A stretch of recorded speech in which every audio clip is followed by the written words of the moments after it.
body. Now, every single cell in the body has these receptors on the outside.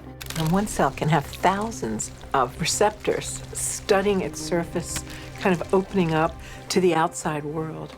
And when a peptide docks on a cell, it literally, like a key going into a lock, sits on the receptor surface and attaches to it and kind of moves the receptor, and kind of like a doorbell buzzing, sends a signal into the cell. It's party time!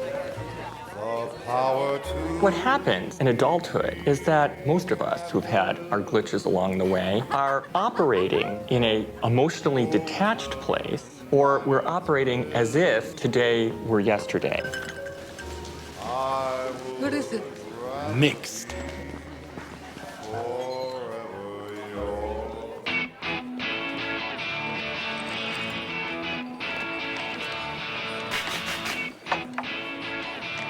Change in itself means then that we have to abandon our old self. It means that we have to leave behind our identity for a few moments and begin to speculate who we could be. To change means modifying our behavior enough so that it's permanent.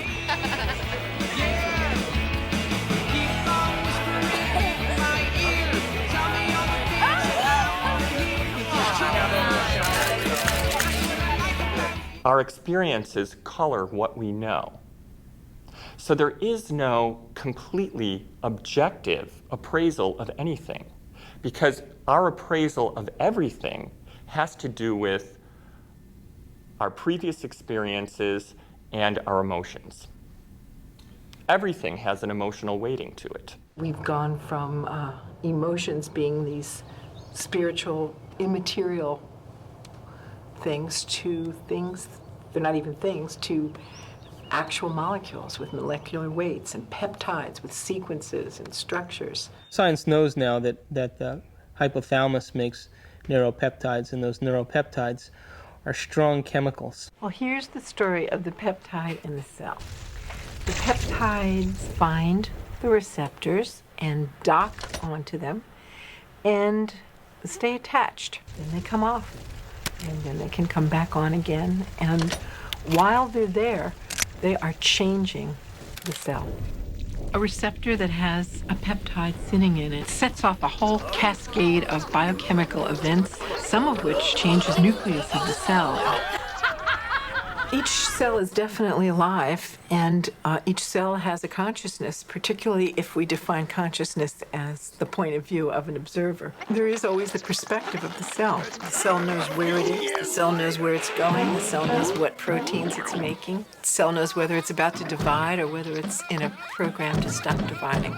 In fact, the cell is the smallest unit of consciousness in the body. I'm hungry. The cells are yelling up to the brain saying, we haven't gotten our fix today, and it's going to start sending impressions to the brain, and the brain is going to start to formulate imagery. It's going to sound like voices in our head. I'm hungry. To think of a reason why we should be depressed. Hungry. Think of a reason why we should be confused. Think of a reason for our own suffering. And the body is going to be telling the brain that it's not getting its chemical needs met. And so the brain will then activate and start going to our past situations and flashing pictures to our frontal lobe. Oh yeah! We've commandeered an entire serving plant!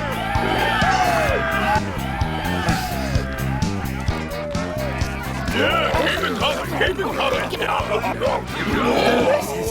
Oh yeah! Well, my definition of an addiction is something really simple. Something that you can't stop. We bring to ourselves situations that will fulfill the biochemical craving of the cells of our body by creating situations that meet our chemical need. It always happens to me. Why? So my definition really means that if you can't control your emotional state, you must be addicted to it.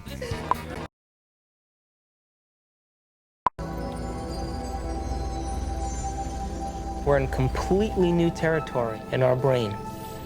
And because we're in completely new territory, we're rewiring the brain, literally reconnecting to a new concept. Then ultimately, it changes us from the inside out. If I change my mind, will I change my choices? If I change my choices, will my life change? Why can't I change? What am I addicted to? What will I lose that I'm chemically attached to? And what person, place, thing, time, or event that I'm chemically attached to that I don't want to lose because I may have to experience the chemical withdrawal from that? Hence the human drama.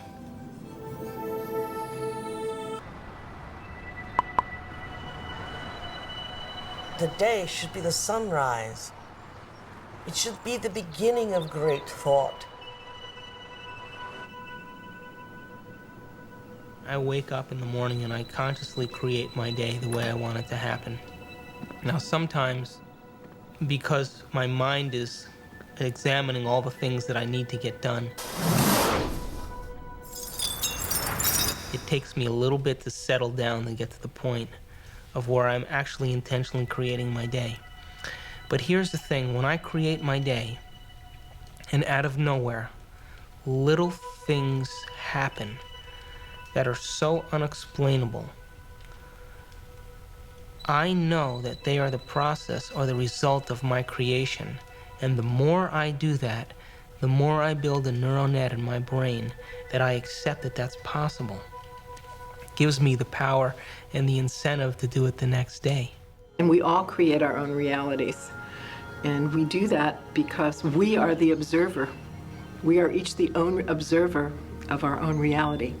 And each of our individual consciousnesses creates our own individual reality in the most amazing way. My son, Evan, the physicist, says, you know, it's an additive thing. I mean, if I'm holding one reality and someone else is holding another reality. I mean, it's the Super Bowl this afternoon.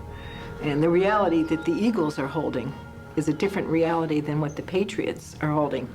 And only one of those realities are going to be the real reality. So there's some additive, and there are interference patterns. Well, I think if we keep quantum physics and the understanding very simple for the layperson, that our observation has a direct effect on our world.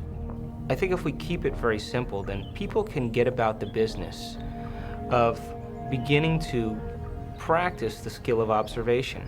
See, the subatomic world responds to our observation, but the average person loses their attention span every 6 to 10 seconds per minute. So that doesn't leave a lot of room for our attention span. So how can the very large respond to someone who doesn't have the ability to even focus and concentrate? Maybe we're just poor observers. Maybe we haven't mastered the skill of observation, and maybe it is a skill. And maybe we're so addicted to the external world and so addicted to the stimulus and response to the external world that the brain is beginning to work out of response instead of out of creation. If we're given the proper knowledge and the proper understanding and given the proper instruction, we should begin to see measurable feedback in our life. If you make the effort to sit down and design a new life, and you make it the most important thing, and you spend time every day feeding it like a gardener feeds a seed, you will produce fruit. We are running the holodeck. We are collectively, it's there, it has such flexibility that anything you can imagine it will create. And you learn, I mean, your intention causes this thing to materialize once you're conscious enough.